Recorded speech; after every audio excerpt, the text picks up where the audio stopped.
I want you to close your eyes and picture for me what a really cool drum recording setup in the BIMM Birmingham studio live room might look like.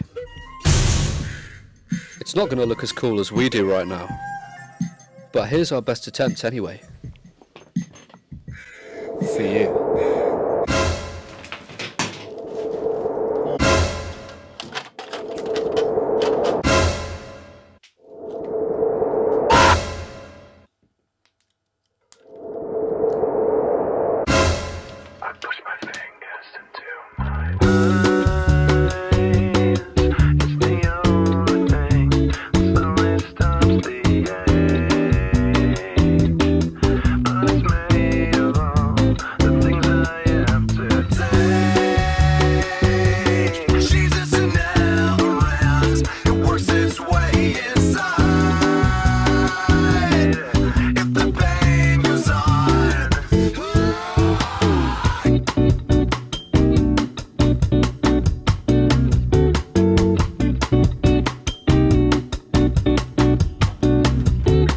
Right guys, we've finished off in the live room and we've now come over to the desk to start sending our signal where it needs to go.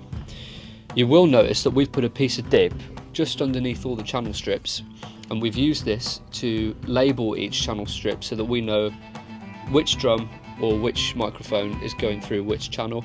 It's just a good way to stop you getting confused while you're sending signal around. Cool.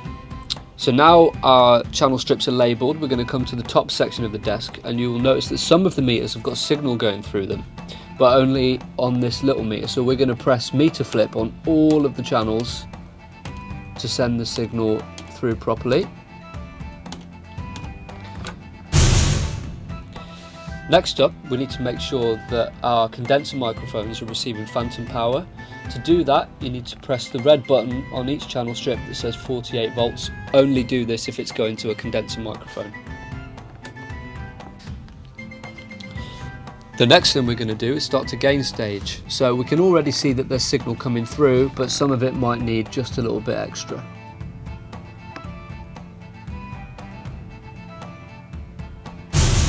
Once we've done our gain staging, we need to think about sending our signal through to our DAW.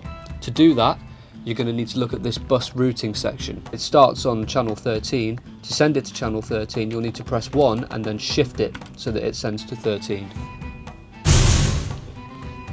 Once we've finished our bus routing, we're going to move down to the short fader section of the desk. These short faders have two main functions. They allow us to directly monitor our signal through the desk and also do our second part of gain staging, sending our signal through to our DAW. To do that, we're going to uncut all of our channels like so and dial up the fader to send it through to the DAW. To then hear it, you need to press in the little mix button.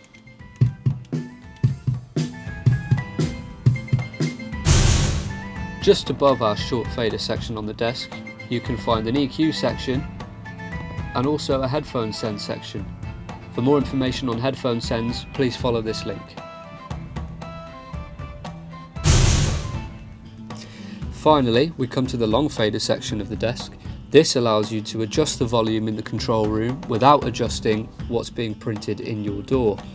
To monitor your output through the long fader, you need to make sure your mix buttons are pushed in, your channels are uncut and your faders are dialed up. And then we need to check out our input and output settings in our DAW, so let's take a look at that now.